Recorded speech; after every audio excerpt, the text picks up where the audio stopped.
Hello, fellow people of the Ruby Persuasion. Yeah, no, I regret using that one already. Screw it. Today we're going to be checking out more of Puffin for his brand new video. Let's read AD&D DMG. More importantly, I just realized my DM is going to see this video. He is definitely going to take inspiration from it. Oh dear God, we are so screwed. Puffin, please don't go into anything that will get us killed. You're going to go into things that our DM is definitely going to use against us. Oh God. Well, this just became less about enjoyment and more about preparing for impending trauma. Yep. Let's just jump into it before I have second, third, 58th thoughts about this. Oh yeah. I decided to go down the rabbit hole over the weekend and read through the original AD&D DMG written by Gary Gygax. Oh, it's actually a hard I thought copy. I'd talk about some of the different design philosophies wasn't aware of that. that go into this book. Because, you know, it's interesting to take a look back at where we came from and what changes the system and design philosophy has gone through in the last few decades. One of the first things he discusses after the foreword, which kind of surprised me a little bit, is... Okay, one, I just want to take a moment to appreciate the fact that there's actually a digital copy of it that's just available as a PDF. Cool. Also, if anyone might have an idea where to check it out, this is really cool, and I would like to know. I'll put it in the comments if anyone can tell me where. That's really neat. Dice stats, which, like, Dice that stats? is not something that I would normally expect to be at the front of an RPG. But, you know, he's kind of got a point, because math literacy... Huh. Sorry, but... Whoa. I actually realize this is kind of like how on 2 dice, a 7 is the most common, but if you have 3d6, then it's... Oh, this is... It's like giving away the game without giving away the game. Literacy for customizing D&D is very important. You sort of have to understand, like, why do we roll a D20 and not 2D10? You know, wouldn't they both add up to 20? They would, but, you know, there's a lot higher of reasons probability why of we a do better it number this on the way. 10. And so he kind of has to go through the math and go through what each of the numbers represents and what happens, you know, statistically when you're rolling more than one dice. So I just got excited about math.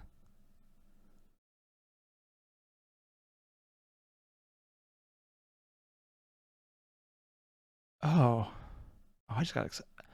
Sorry, I'm just having a bit of a personal revelation here that I don't know how to deal with at the moment. So I'm just going to put it on the shelf and hopefully forget about it. I wanted to find some material which I wouldn't find in a more modern day books. So I found honestly, I don't think I've seen that anywhere. Spell explanation section. Now you might be Seriously? thinking, wait a second, spells aren't those in the player's handbook? And yes, they are. The exact same ones, in fact. Basically, the degree of evil, faint, moderate, strong, overwhelming, generally nature of malign. Noted, evil is overwhelming, is generally bent, lawful. 10% chance per level of cleric being detectable. I'm sorry, but they're actually going into all the specifics and not just like, here's how it works on a mechanical basis of if it is evil, you feel it, but the degree of evil, faint, moderate, strong, overwhelming, general nature, malign, malignant, gloating. Oh my God, Detect Evil was such a cool spell. You can actually get how to characterize an entire being beyond just being lawful, neutral, chaotic. I mean, yeah, that we get, but then there's the strength of it. There's how it's expressed.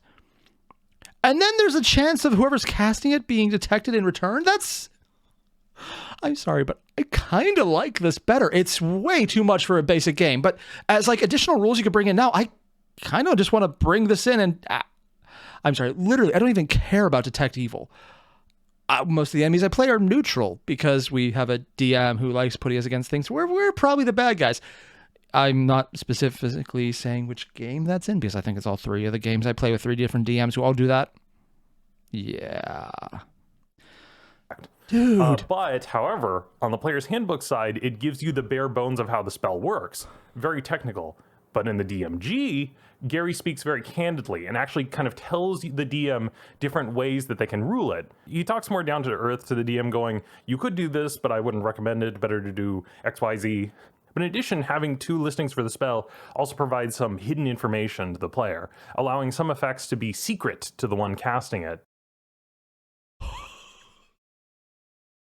I'm sorry, I have never DM'd. I don't have the Dungeon Master's Guide. I have the Player's Guide because I've only ever been on that side and I feel like it's cheating to read the other one. Is that a constant thing? Because this seems like such a huge amount. There's hidden aspects to spells. I absolutely love this. And I would love if this was a standard part of the game now. Would people hate it? Yes, rightfully so, because you could just have the DM fuck with you. Granted, if your DM's going to do that already, the DM's going to do that already. Also, I just realized there's a... Is that the tongue up there and that's fire? Or is that just a person on a string? Huh. Still though, I know Wizards specifically, and even the previous owners of D&D, I don't actually remember. They mostly try and move away from giving explicit instructions on how to do things and leave it more open to the players and the DM to decide or choose or how to make up their own narrative. So they'll give a lot of very basic, here's the absolute minimum of how it works. But this was giving really good ideas and tips on how things can work out. Part of me really likes this. I know there's a lot of DMs out there who don't need this because they're just really good at coming up with shit on the fly. They wouldn't need this. Or people who could basically make up their own game. I'm looking at you, Crow. And then this is just so cool because all like that hidden knowledge and how things would work, but you wouldn't tell anyone. Sorry. A lore geek in me right now is just kind of squeeing. Also, I am literally squeeing and I'm very much having a hard time repressing it right now. Although that one doesn't come up as often. He mostly just talks about how the players might try and abuse the spell and how to work around that. Some examples are on the description for Speak with the Dead. On the player side, it just tells you all the mundane info. But if you go to the DMG side, it's like, yo. Yeah, explanation, cast spells, speak with dead, long dead, likewise. Okay, that's what I'm kind of used to. Questions, level, experience, maximum length of time dead, 1,000 years. Holy shit. 21st and up? Oh, yeah, no. This is the first edition, so they had a higher level cap. That makes sense. 1,000 years, though, goddamn. Speak with the dead for the DMG. AD&D. This spell often is subject to abuse due to liberal DMing. When the cleric asks questions, follow the rules. 1, give answers which are brief. 2, take all questions absolutely literally. Be as evasive as possible if the question creature is not friendly to characters or class or alignment of the spellcaster where it lived. Remember, speaking with the dead assumes the creature has an essence which still exists somewhere. And if it can remember answers to questions, it can remember other things as well. Sorry, I love this kind of implicit flavor guidance. I know some people think it's too controlling, and I can honestly understand that, but as additional rules you can play with, if someone just structured it like this, here's all the cool ways to twist spells as a DM. It just gives you such a springboard. I just kind of love this. Your player's going to want to abuse this. How's it going to be fucked up horribly? But this is how you put a stop to it if they go too far. The weirdest one I saw was in Large, where on the DMG side it explains, hey, since the player's clothes and garment straps split falling off, you can't kill players by crushing them with their own armor when they shape change. Which apparently was a big thing in old D&D, where a druid would polymorph and the DM would go, oh no, you didn't remove your chain around your neck when you decided to change into a T-Rex, so you accidentally crush your own neck and die. Another section, which I thought was fascinating. Okay, 1. Puffin. On the off chance you're watching this, I hope you're not because I'm an idiot. I know what you're going for on this one, but let's just say there's a lot of fan art online that is very similar to this, and I don't think is what you were going for. Yep, I'm just going to leave it at that one. Fascinating was taxes. What? So Gary actually talks at length about how players probably shouldn't be running around with a lot of money, and actually felt that the players should be getting close to zero in between. I know a DM who actually plays this. He does taxes and duties and gives people land rights, and if they don't actually follow his promptings, then they get hunted down. Vic, I'm looking at you. I've heard what you did in that other campaign. I don't play that one with you, but I know what you did, man. Between dungeons. Here's an example. It is important in most campaigns to take excess monies away from player characters, and taxation is one of the better means of accomplishing this Also, end. it gives a good enemy if they go too far. He then goes into detail on all the different taxes they could get charged, fees for banking with people, fees for changing currency. After all, the money is from an ancient civilization, so they probably have to get it changed. Yeah. Exchanging gems could cost money. Entering the city was cost money. Yada, yada, yada. Point is, everything costs money. So it seems that in this version... I hate to say it, but even though these are meant to punish the player, I kind of like the implicit realism because it would force you to come up with interesting ways. It honestly makes crime characters, thieves, way more viable because they're the ones who are going to implicitly get around this. So it might be cool to work in a setting where this is how things are and just play a thief campaign where your entire goal is to not let the DM fuck you over financially. It would be a loose, freeform campaign and it would mostly be theft, but it would actually be really cool just to get around all of the fees. It would literally just be Robin Hooding this shit. Version of the game, the biggest threat to the players was poverty. dying due to lack of rations. So that was the big berry is a motivator bitch. to going into the dungeon. If they didn't go, their characters would be poor and die. We then decide to talk about time. What? He then discusses about how keeping strict time is very important in a campaign. As a matter of fact, he says it in all caps, mind you. I will read it. I regret ever appreciating things from this because anyone who does anything in all caps, I have one thought of. Oh, they're old and they forgot to caps lock. Wow. Caps lock. On the other hand, caps lock would be hilarious if every letter was just a artistically designed cat in the shape of the letter. There's some really weird fonts out there that's not actually as crazy as it sounds. I mean, yes, it is crazy, but also I know people who would actually pay for that. I'm going to stop talking about this in case it actually exists, and I'm going to have to recommend it to them out of sheer kindness. Oh, shit, I might have to. One of the things stressed in the original game of D&D was the importance of recording game time with respect to each and every player character in a campaign. In AD&D, it is emphasized even more. You cannot have a meaningful campaign if strict time records are not kept.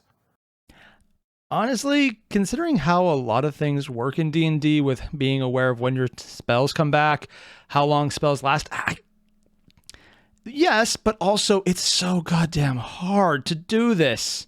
I know I've missed triggers just because it's just a million things I have to remember. If there was an easy app that could just let you tick things off, I would get it right now. When this came out, I'm assuming it was pre-2000s. I don't actually know when AD&D came out.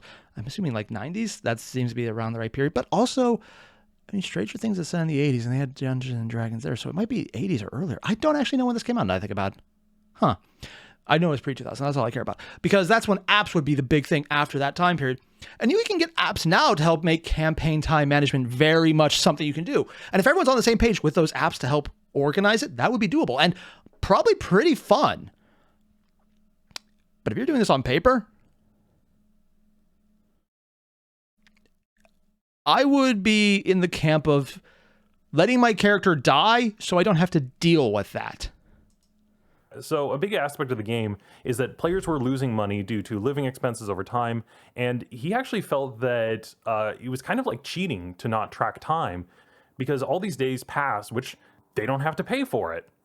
It was also to him this kind of strategic thing where the players can coordinate and they can schedule things. Like, that's the game. Like, that's how he felt the core of D&D should be played. And his mentality was like, if you throw that stuff out, like, what's the point? Why keep track of anything?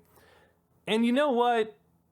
He's kind of right. Like, and I'm not disagreeing either. I would throw in the caveat, if you're doing a one-shot or a strict one dungeon system, it doesn't matter in the slightest. But if you're doing a campaign with more than one event you're running into, no, it doesn't really make sense to keep track of it. Or let's reverse that. If you're doing an overarching campaign where there's multiple storylines, or a storyline that involves more than one specific dungeon or interaction, time would be very important to keep track of. Otherwise, it just takes down the level of realism. And honestly, the realism is what makes things that are crazier more believable so you can get into it better. That said, Goodberry is a beast when you just don't want to deal with certain shit. Encumbrance also is a beast if you have to deal with that and you have to realize, oh, hey, yeah, your fighter now only moves 10 feet. Lovely. I'm not saying I got annoyed, but let's just be honest. The most evil trap is the DM telling you, I'm playing with encumbrance, and the first trap you run into is time. Specifically, time to escape something flooding, and you were just given all the gold you could carry plus just a little too much. And by a little too much, I mean more gold than you could ever possibly use before the DM ever gave you a bag of holding. But you bring enough to actually get anything good, you drown. It's an evil trap early on because it forces players to give up loot. It's a bitch. there isn't a point to keep track of rations if you just hand wave it anyway. So, Then I got to this part, which gave me a bit of a double take. You pack it in for the night. 4 actual days later, and it is best to use 1 actual day equals 1 game day when no play is happening.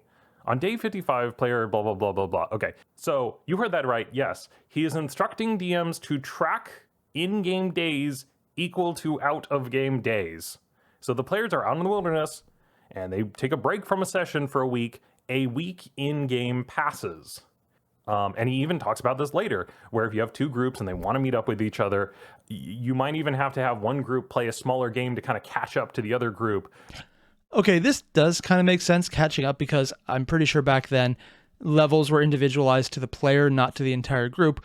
So catching up would be important because you might be over or under level depending on how things are working out. On the other hand, measuring time based on the real world, that is such a stupid idea. Probably due to a factor he wouldn't have realized because he could get games organized. Everyone else is sitting here going like, yes, tell me about this magical land where you can actually get everyone to agree on a date and then actually have them show up. I'm an offender of that. I randomly drop out of games because I just can't do shit. Or there's other shit that came up that I have to finish. Or, well, friends are having birthdays like today, which is why I'm actually recording this instead of playing D&D right now. Honestly, good for him. Airier, if you're watching this, happy birthday, man. Also, if I'm right, this should be coming out on your birthday. So also, happy actual birthday, unless I'm wrong, which it's me, so I'm probably wrong. But yeah, just scheduling, man. If this is how he's actually putting it in the game, he's someone who never had issues with it. Or maybe have them, have downtime so that way they could be in the same area on the timeline. He also thought that it helped verisimilitude. It's a cool picture, actually. Because if one group goes out in the mountains for 3 months and returns, the other players have to be doing something. And if they don't, then they need to be penalized for doing nothing.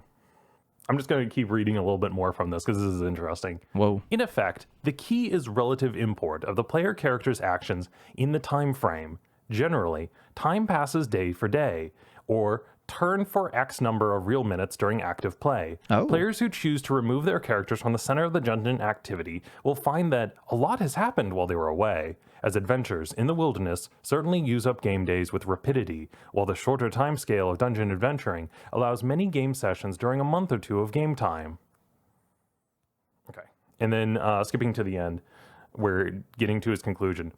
You may ask why time is so important. If it causes such difficulties with record keeping, dictates who can or cannot go on adventuring during a game session, and disperses player characters to the four winds by its strictures. Well, as initially pointed out, it is a necessary penalty imposed upon characters for certain activities. Beyond that, it also gives players yet another interesting set of choices and consequences. The latter tends to bring more true-to-life quality to the game, as some characters will use precious time to the utmost advantage, some will treat it lightly, and some will be constantly wasting it to their complete detriment.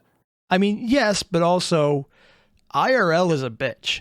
And if you're going to bring IRL into the game itself, I think that's a step too far, just because having your character punished because IRL, maybe you had to take someone to the hospital, or, I don't know, random burst pancreas, it seems like an issue. Time Also, do pancreas is yet burst? another Actually, never facet done which tell me, helps I to don't wanna know. separate the superior players from the lesser ones. If timekeeping is a must from a penalty standpoint, it is an interesting addition from the standpoint of running a campaign. Okay, I just want to go back a second to it separates superior players from the lesser ones. This is literally coming from a guy who obviously has never actually had to deal with IRL issues getting in the way, or specifically, their own IRL issues. They've never been the person who's like, I could play D&D, or I could go and do something productive, like, actually maybe show up to court if I have a summons. Let's be honest, we've probably got an entire list of people who are going to be listed in the comments going, yeah, that happened to me. And also, yeah, no, I feel your pain. I haven't done that with court yet, but just shit comes up. It's annoying. So then we're going to move on to the section on social classes. And this one, this section is weird, and it's going to need a little bit of background. Gary Gygax did not have social classes in D&D. Oh? And the social class section explains why the players are just adventurers. Like, why do you not have a thing that you can roll on, something you can put points into that makes it that you could be the son of a prince, blah, blah, blah, or any of those other things?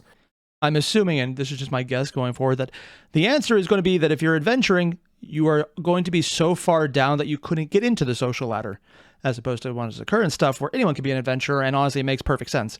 But early on, since it sounds like the entire thing is, if you adventure, it's because you literally have no other option. Okay, yeah, it makes sense that they wouldn't bring up social classes because you obviously would not be able to even get that high up, is what I'm assuming is about to be said. And it's basically a kind of a defensive section where he has to sort of explain his philosophy going into D&D and why he designed it that way. getting into his explanation, part of the reason he left it out was first that it would actually infringe on the DM's freedom to craft the world. And that if they had actually declared, like had some kind of table that says like, okay, this percentage of people are like nobles, suddenly you're requiring the DMs to have all this other baggage that comes along with it. He also... Honestly, that's actually interesting that I recognize the idea of infringing on DM's authority is something WotC, or Wizards of the Coast, actually sticks to pretty hard, sometimes to their detriment, where they actually give less detail in certain things than they really should, but also because I kind of get it, because there's a lot of DMs out there who really like being able to do whatever the hell they want. And even though it does say the DM is the final word, if they want to ignore this shit, they can. They oftentimes err on the side of caution. It's like, but let's also not put it in their face. Maybe if just saying, maybe let's not give them a direct intervention to say maybe this is the right option when they could say something else completely. It's a thing. Explains that he actually felt like adventurers would be, you know, somewhat of the middle class. And he, Really? he explains it going through like this. In such a society... Okay. Yeah, I'm a little surprised there. I honestly thought it would be the wastrels who had literally nothing to lose would be the ones doing it. Although I am thinking more of the Chult style adventures for that one. And I realize anything in 5th edition, yeah, Prince of the Apocalypse isn't nearly as murderous as what I've heard about the Temple of Elemental Evil. Goddamn Vecna. Adventures would come from the younger children of aristocrats, those who will inherit little and wish to remain in the favored class. Some would come from the middle group, adventurous persons who aim at becoming members of the aristocracy through successes in such adventures. Few, if any, would come from the lower class, i.e. bondsmen and laborers. So he's effectively saying that the characters can't be aristocrats because in the book, the reason that he writes is he says that players can't be aristocrats because why would an aristocrat go on an adventure? You know, there's not really a point to it. And in addition, an aristocrat has like other responsibilities that they'd have. They wouldn't just like, oh, I'm the king of the city, and then just like runs out and goes into a dungeon. You know. On the one hand, yes. On the other hand, that's literally King Arthur. Literally everything they just said is King Arthur. The entire questing, being the king of the city, running off to do their own quest, that's literally just King Arthur. Yeah. I'm going to actually put that down as kind of being too accessible to reality. Let me rephrase that. It kind of looks like the entire premise is, well, we wouldn't have rich people or poor people. It's like rich people would be too busy doing rich people things, like running what they're doing. Also, can you imagine someone actually being irresponsible and having power? Of course not. Yeah. But more importantly, just, yeah. Seems kind of limiting, honestly. Not really the most important. I could see the entire idea of just what I said before. You have no other choice but to do it, but middle class? Really? Just trying to retain privilege? Interesting way to look at it. I don't think it's a wrong choice. I just think it's limited in the scope that you can think of no other way that would be normal. That's not what they would do. But I actually don't believe that that's why he doesn't want them. Oh? I think that the real reason that he doesn't want a character to start off as a wealthy noble is because it gives an unfair advantage to one of the players. That's what I think is the actual reason. Oh, he's lying. Okay, that makes more sense. You know what? I'm actually feeling a little embarrassed at myself that literally didn't even occur to me, that the guy who's probably the DM wouldn't want a player who has all the money on turn 1, game 1, session 1. Yeah, never mind. That actually makes perfect sense. Yeah. If the point of the game, if you boil it down and say the point of the game is to amass wealth and become a member of the aristocracy and to get connections, you can't start off the game with it, okay? Like, once you open that can of worms, his position is like, well, why wouldn't everyone start off as a wealthy noble?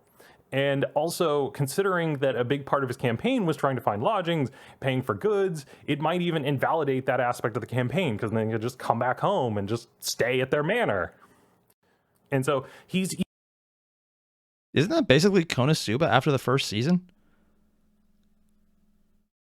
Huh. Yeah, it kind of is. I get why he wouldn't want to play it that way, because that's not how he structured his games, but honestly, that still would be kind of interesting if you, of course, increase the scale of what they're needing to do financially. which is also something the DM I know Vic does do with some of his other campaigns that I'm not playing, and where you do get involved more in the actual running of lands as part of the game systems to make use of some of the more extreme profits you get, rather than just sitting there like, oh, I have all this money that's now just a number that I don't care about. Yeah, it's a neat little interesting. He's trying to say, like, look, adventurers, you're just in the middle class, okay? You start out in the middle. You're not dirt poor, and you're not super wealthy. You're just like the middle class trying to become an aristocrat. Am I the only one who looked down here and just went, oh, hey, we have the thief, or I guess the rogue, and the druid down there.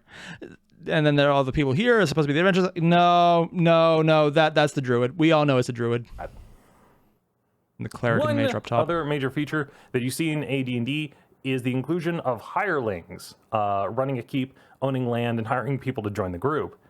However, it's interesting because there are actually a lot of rules to kind of direct how the NPCs operate in order to make sure that the players don't abuse these NPCs or overextend their reach.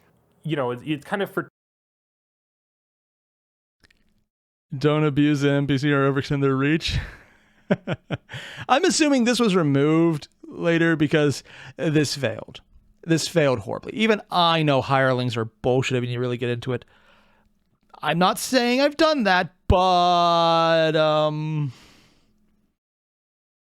just going to say that if you have a good usage of NPCs, maybe you can recruit an army for a battle that's well above your level, and then the DM is just like, fuck it, you guys put enough work in, let's do it, and then they realize what they agreed to, and they decide to punish you for it. Actually, no, never mind. That does explain why you just, yeah. No, I proved the point. Yeah, you can punish people for doing it. Two major reasons. One is like game balance reasons, so that way it doesn't end up breaking the game. But then two, it's also like a verisimilitude thing, because he felt that a lot of players would just like lead them into dungeons, kind of like setting off the traps. And he's trying to kind of rein that in by having, you know, like strict rules in terms of what these things are and what these... I thought those were bugs at first, but are those supposed to be dogs or pill bugs or what the hell is that? Are they? You know what? I'm just going to call it bomb sniffing porgies. Are they porgies? No, but fuck it. I'm going to say they are. People are and are not going to do. And why are they going to the dungeon? Now we're moving on to magic items. Reading off a few. There's an amulet of inescapable location, which is cursed to look like it hides you, but actually makes you easier to find. There's the bowl of watery death, which... I'm sorry, I need to go back a second. Amulet, typically worn on a chain as a brooch. Appears amulet prevents location scrying. Actually, amulet doubles the likelihood and range of these location detections. Normal detection attempts, including detect magic, will not reveal... This is such a dick item.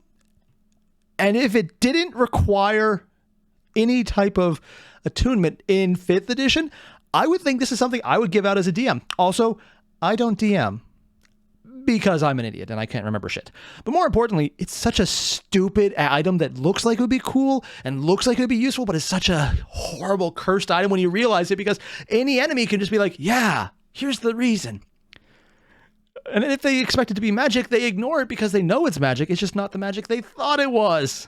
I just love items like that. Look like it hides you, but actually makes you easier to find. There's the bowl of watery death, which shrinks someone down to the size of an ant and drags them to the bottom of the bowl to drown them, and also prevents them from being resurrected. A lot of... I'm going to be completely honest. One, that is a really neat trap. Resembling a bowl of commanding water elementals. Honestly, if you have a character that could breathe water, cool. 2, this is the kind of item I would love because, yes, it's meant to be cursed, but if you can find out about it in advance, it gives so many options of dealing with items or enemies later on, just because it's cool. Also, does it work on other enemies that can survive in water? You just have a little bowl of swimming... Can you put water elementals in it? Like just super tiny water elementals and just a bowl filled with it? Because they're all shrunk down to fit, and they wouldn't drown because they're water elements. I kind of want to use this just as a distraction. These things, when they kill people, they prevent them from being resurrected. The Chime of Hunger. This one is such a magic item of its time. It pretends to be a normal chime of opening, but at some point, when they try to open a door with it, everyone who hears it will be filled with a ravenous hunger, open up their packs, and immediately start devouring their rations. That is an item that was made for a very specific purpose. One which I thought was really cool was the crystal hypnosis ball. It looks like a crystal ball, but when the party member like tries to use it, scries into something, it actually hypnoses them, and the lich or a villain or something takes them over, and they become possession of the party. I'm going to be honest, I know my DM is going to be seeing this. Any of the DMs I'm using are going to see this and get horrible, horrible ideas. But also at the same time, I like this kind of flavorful magic item stuff. Don't get me wrong. I love all the crazy-ass weapons and armor and all the stuff you can do on the more damage-based side and the more war game side of D&D. But I love this stuff that's just sheer flavor and gives you plot options. This is fun. I want more of this. If there was an entire book of this... Actually, there was. Dingo hawked it, and I already put in for the Kickstarter of it. I don't remember the name of it, because if I go back to check, I know I'll see the next book that they put out that I saw that they did, and I would buy that one as well, which I'm holding off on because, god damn, she's just too damn good at making me get things on Kickstarter. Yeah. This is why every time Dingo puts up some kind of a Kickstarter pitch, I have to make sure not to watch it, and then I forget and watch it anyways, and then my wallet just cries a bit more. Gauntlets of Fumbling. They seem like normal gauntlets, but if you're threatened by an enemy, the gauntlets will not let you hold any weapons. And if you're sensing a theme, like one of the things that I do really like about the cursed magic items is that they leave it up to the DM when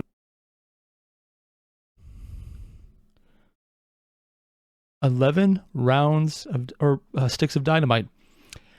As someone who has taken advantage of a DM who's like, enlarge on a bundle of dynamite. This works. That is a lot of damage. It's also less than you think, but when you enlarge it, no, it's as much as you think. That is evil, and I love it. And they go off. They don't actually have like a set pattern.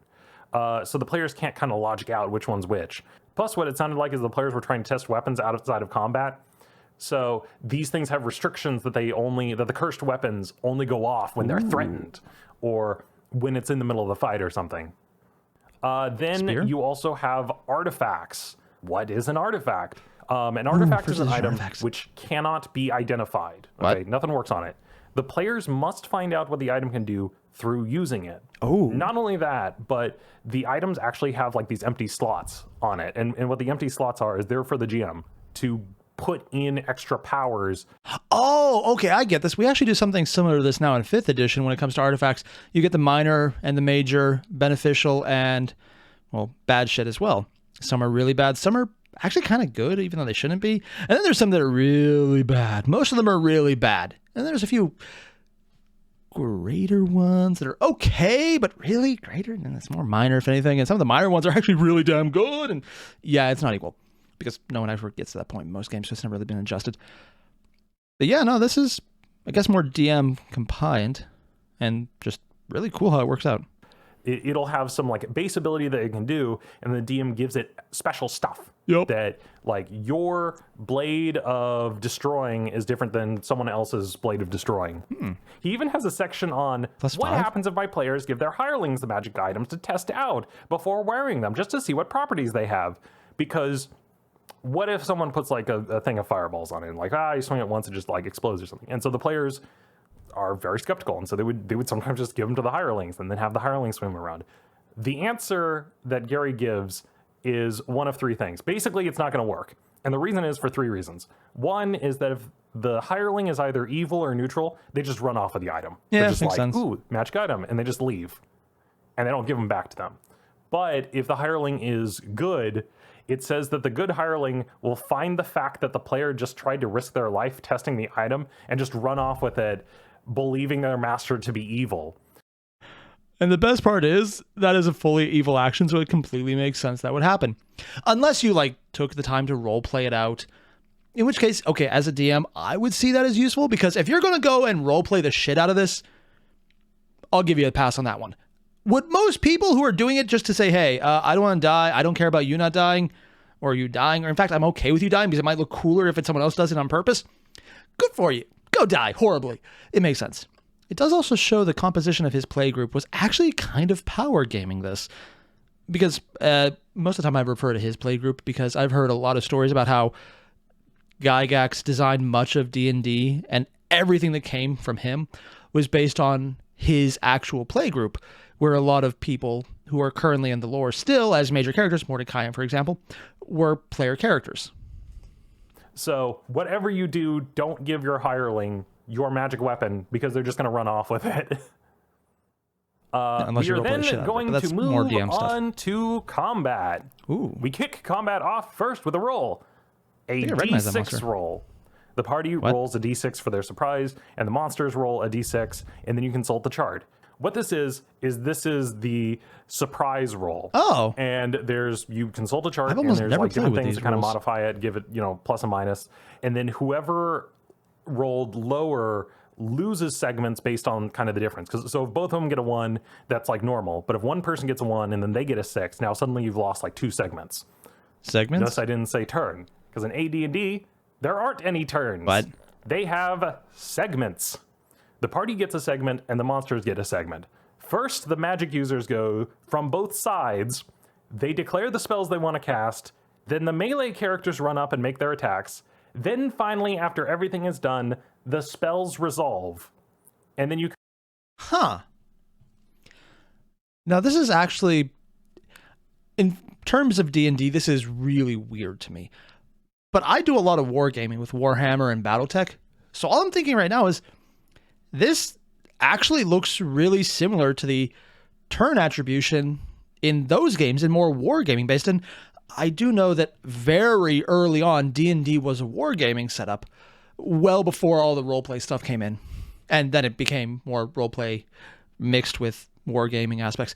But this actually looks like an actual standard setup for a wargame, and it's not even bad. If you're doing a more action-oriented campaign, it's not even a bad idea. In fact, I kind of like this idea, because then spells that are really fast to cast have a lot more utility. In fact, that's actually one of the things I'm kind of annoyed about. There's spells that are one action, get used, and everything else you ignore completely. But this gives spell speed a much bigger importance, because something that's really fast, like a cantrip, can be done immediately and brought into here in the melee range attack sections. But things that are more big spells, like a fireball, for example, you would need casting time. And it wouldn't just be, okay, wait the 10 minutes for everyone to already be dead and you wasted everything and now you can't even stop the spell and you're just going to waste it and use it up. Yeah. This is just, of course, I'm saying fireball wasting it. You know what I mean. I like this idea because it actually prioritizes the importance of spell speed. That's really cool. Cut to the top of the round rules for that in and fifth. do the other D6 roll again. Just to summarize, magic users go first, then melee, then the spell resolves. And what that means is, it was designed intentionally, is because this is the reason why. If a magic user gets hit while starting to cast a spell, before it's done, that spell fizzles. And it's interesting in theory. Don't know how much fun that would be in practice. It would imply abilities to intercept for the spellcasters, which do actually exist in 5th edition at least. I'm not sure if they did at this time period, would be very important. Or having people who could tank things as spellcasters also. Spellblades would probably have an advantage there, but they'd also be playing faster spells. I think this is actually a really cool system.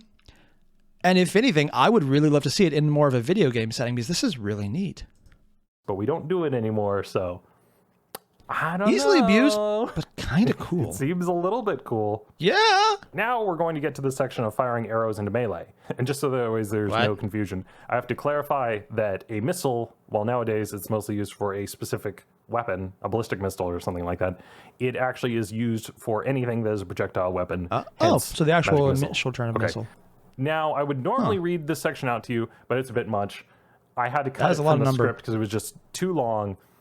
Basically, what happens is that when you fire an arrow into a crowded room or a group of people that are fighting, you take everyone on each side, using size mods of 0.5, 1, and 1.5, assign the group to a value, you add it up, you then split the incoming arrows evenly. So if there's 7 arrows and then like the size values add up to 7, then you split it. But if you don't, then you have to get a fraction, a percentile. But that fraction is not a whole number. It's actually...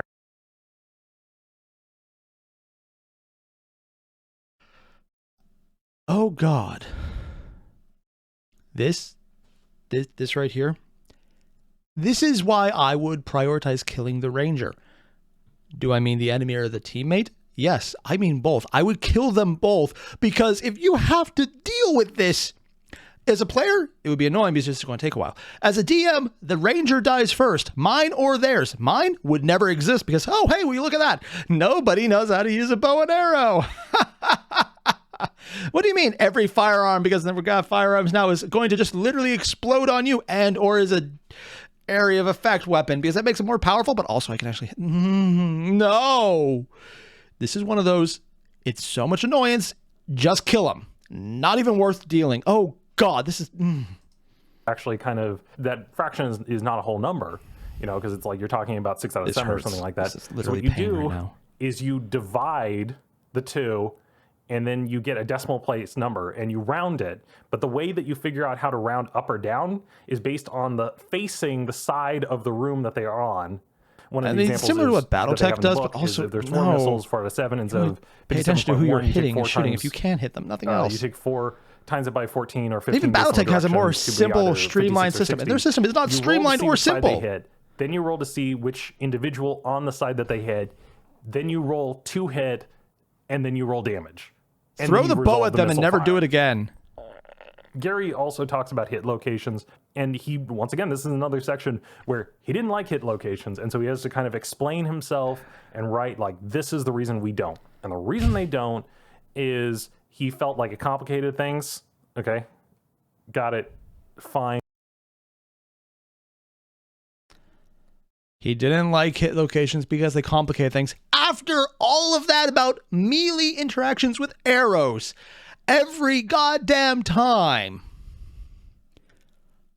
1, yes, it does complicate things. 2, you are not allowed to say that after that previous section. God damn.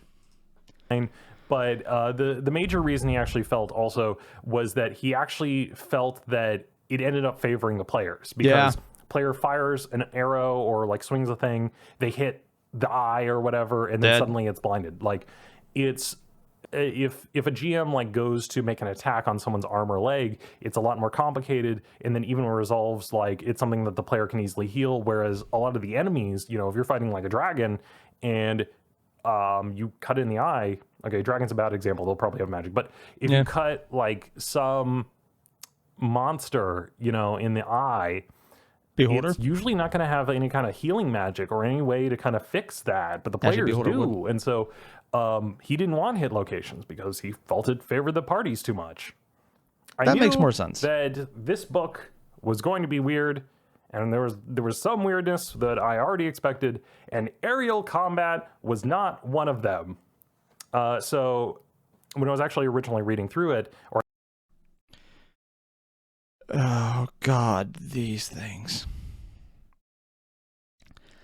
1, it's cool that they have it based upon hexes. 2, I recognize this because BattleTech does something very similar in their movement patterns, actually working very similar to this, with the exception of they would just walk backwards. But more importantly, I kind of wish we had something about aerial combat, because right now it's like moving on the ground, but we say we're in the air. On the other hand,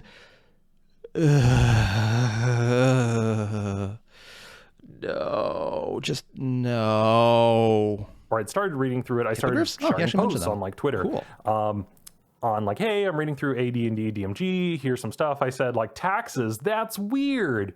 And people commented back a lot negative, some positive. But one of the things that I actually really wanted to share on Twitter that I couldn't was aerial combat rules. Why not? Because I knew that if I did that, people would be like, hey, Ben, why did you post a massive pile of meaningless words on Twitter?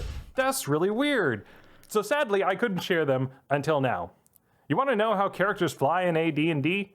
Planes. What? Everything's a goddamn plane in AD&D. Seriously? Things in the air have turn speeds, cruising altitudes, they have a takeoff and have to get up to speed, and you got to worry about when they pass each other in the sky, taking pot shots at each other before circling back around to do it again.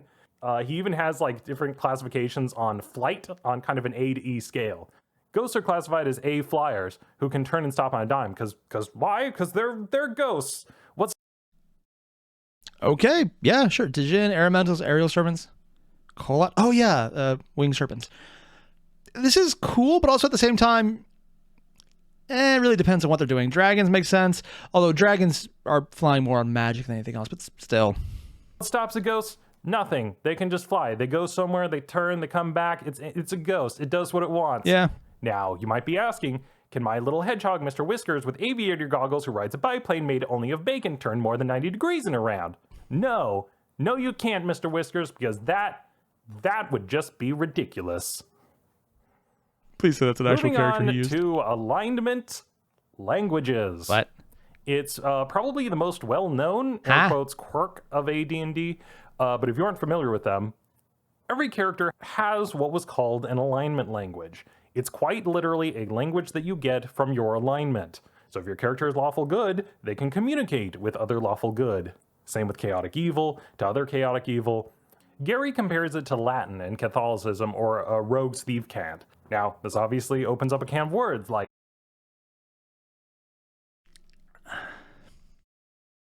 I don't really know how to feel about this because thieves can't make sense, but it's also almost never used unless you were going into a thief campaign, which can make sense then. But also, everyone having one seems weird. Certain ones specifically, more cloak and dagger, again, rogues, makes sense though, but I guess that's why they kept the rogue aspects later on. Like, wait a second, I thought alignment was your moral compass. Now it's supposed to be my religion? Wasn't it the same thing earlier? Codes I have to follow, question mark? Also, can you learn more alignment languages? The book says Can no. you be evil You curious? can't. Why? Because it would just be such a social faux pas that it wouldn't happen. And I want to read that shit out to you because it just gets more funny. Seriously? Any character foolish enough to announce his or her alignment by publicly crying out in that alignment tongue will incur considerable social sanctions. At best, he or she will be thought unmannerly, rude, boorish, and stupid. Those of the same alignment will be inclined to totally ignore the character, not wishing to embarrass themselves by admitting any familiarity with the offender. Those of other alignment will likewise regard the speaker with distaste when overhearing such an outburst. At worst, the character will be marked by those hostile to the alignment in which he or she spoke. I mean, on the one hand, yeah. On the other hand, this only works if you're doing a social campaign. If you're doing a murder hobo campaign, this might actually be a benefit because you want the crazy assholes to mark you as targets so they come after you and give you sweet, sweet battle. I like to take a moment to appreciate this weird social engineering that the GM is doing here, calling the character foolish for trying to talk to a dude using an alignment language. He seemed to have a very narrow focus for what he wants it used. Another interesting commonality of the book, which we rarely see, is that the use of what can only be described as kind of like NPC social engineering in order to maintain game balance. There's even several times in the game book where it dictates how NPCs are supposed to act in order to maintain game balance. Okay, 1, cool. 2, I am very curious why it's a bunch of robots with red sparkly dots. Well, not really sparkly. That was just had a thing on my eye. Yeah, glass smudge. I know I need to clean it. Actually, okay, I really need to clean my glasses. Wow. I thought these were sparkly. And I was like, okay, and that's probably on my glasses. Then I realized, no, it's very much on my glasses. I have a lot of dust on them. How am I even able to see right now? And you don't really see that kind of thing in modern books. Ever? For example, anywhere? No matter it what? lets the GM know that all NPC wizards do not want to share spells with the PCs. And there's a reason why he does that. It's because he doesn't want them getting more spells than they should. That makes sense. Usually most GMs I've played with, or DMs or whatever, they don't want to share it because they could also make money by you buying it off them for exorbitant fees. But it kind of makes sense if you don't want to, if there's other reasons. I have mixed interpretations on these. If you're taking it as this is how it must be played, it's a little annoying because, again, that gets rid of GM and player agency, which is the point of the game. But also at the same time, if you took it as here are some reasons and they maybe gave options, I can see this working as a really good supplement to 5th edition even. I like additional extra rules that you're allowed to bring in at your convenience because it gives options if you don't want to go into all the work of creating it yourself and maybe having someone balance test it in advance. Granted. And he even brings up like the hirelings don't want to give up their spells. Which brings us to game balance, which stood out to me a bit. A lot of times Gary says stuff like, hey, don't do this because it will break game balance. And it makes me realize, actually, from that perspective, that I think most designers would not want to qualify their game as balanced. There's several reasons why, but one of them is that it's almost like a cook being like, my food is delicious. Or perhaps it's also that balance is such an elusive beast that no one wants to declare that they've found the balance. Or it might even have to do with such an idea that each individual game will have its own balance, which, I mean, it's partially true, but... Also, one interesting way to point out that by Gygax talking specifically about wanting balance, and then Ben bringing out how everyone else usually has something that's intentionally unbalanced to give, well, either because they don't believe they can actually achieve it, or it just is more fun not to. It's cool that he actually tried. Also, am I the only one who heard balance, and all they immediately heard in their head, based on everything previously in this video, was, it gives the players too much good shit, and I want them to suffer more. Am I the only one hearing that as the actual reason, and balance is just that explanation? Probably not. Yeah, I'm probably not the only person. There's a reason we have a rule book. Newer editions of D&D don't really talk about homebrewing, and in this one, Gary says, I would discourage it, but GMs are going to do it anyway, and if you do, it needs to be balanced. Now, the other perspective I want to take a look at this game is I talked a lot about what is in the book. Let's talk about what's not in there.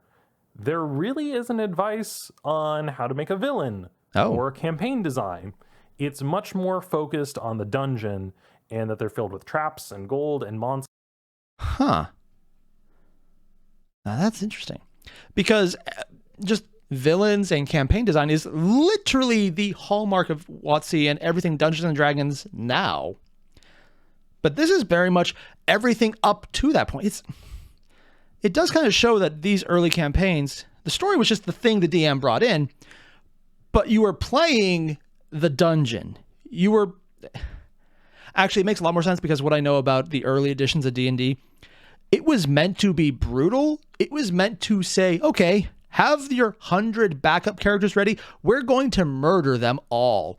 Except for maybe the 85th when they just get lucky enough. But probably that guy too, because I'll just say random bolt from the blue dead. There's a few things that I'm aware of in Chult, and we all know exactly what I'm referring to. Oh yeah. Also, I'm definitely not forgetting the title. I think it's Elemental Evil, but I'm also not entirely sure. I just know it's in Chult. And that it involved Vecna, and it was also a joke because you kill him at the end, but you didn't actually. Yeah. Monsters and how to run the monsters and how to run combat. It seems to be from the perspective that narrative will unfold, you know, if there is a narrative, or even that, it wouldn't, you know, need one. that is the game, is like going to the dungeon and coming back, and that's the story. He had a much more concrete idea of the world, who was and was not an adventurer. And I think that nowadays, you know, it's like a lot more design is kind of more open in terms of what is and is not defined by the game.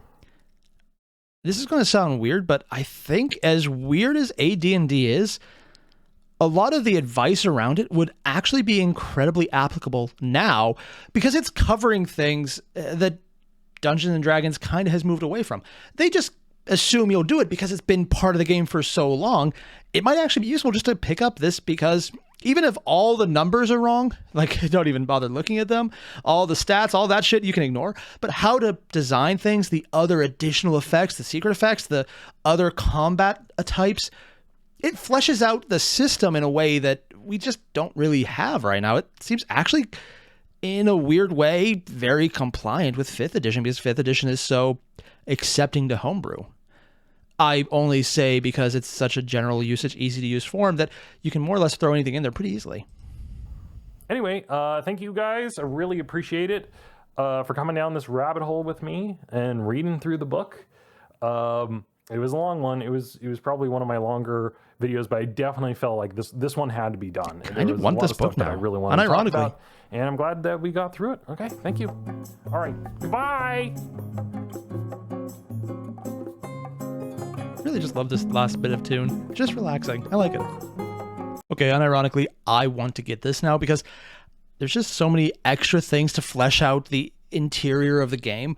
Not so much the overarching themes or bosses or goals, but the nitty gritty how-to aspects, I kind of just really want this book. I don't know where to get it because it's probably older than I am and hasn't been in print because multiple companies have changed ownership of D&D since then. But it just, Advanced Dungeons and Dragons sounds applicable to the current game more than I was expecting. I was expecting this to be kind of like going back to 4th edition. Yeah, we have a thing here. And some aspects of this, I'm like, they don't really work. But a lot of them seemed really useful. They seem cool. And if implemented well, could offer a lot of potential fun. It's interesting. Also, I just like random cursed items because if you're in a magic-rich environment, there's going to be a lot of dumb shit people made for stupid, petty reasons because magic items are just more durable. So you can have a bunch of them floating around. It's like, why does this make your hair taste like vanilla? Because someone thought it was funny once. That's it. That's the only reason I need. And I would do it because there's going to be one time where maybe if you have a cat girl who just did a ton of catnip, I know exactly which party member I'm talking about, and someone's like, hey, their hair is vanilla. And then if it actually tasted like that, you would have to run away screaming from the cat girl trying to eat your head. I'm not saying that's going to happen, but yeah. So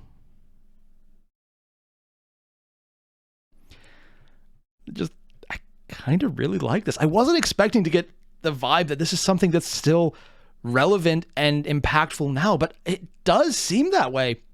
You don't need everything from it, and some of the parts I just would put to the side altogether, but a lot of them just seem really interesting, especially the social aspects, because that's just a nice little guideline. You can play off it on your own, of course, but take and pick some of these, and you have a really cool baseline for how to build up a campaign, how to build up out-of-combat experiences, which, yeah, I don't really think there's much covering that now, and this is a good way to do it. I'd take it, especially because there's just a lot of reasoning of why you need to. Granted, this is more of a dungeon master side. I just want this because it sounds cool for myself, because I'm not going to DM. I tried it once.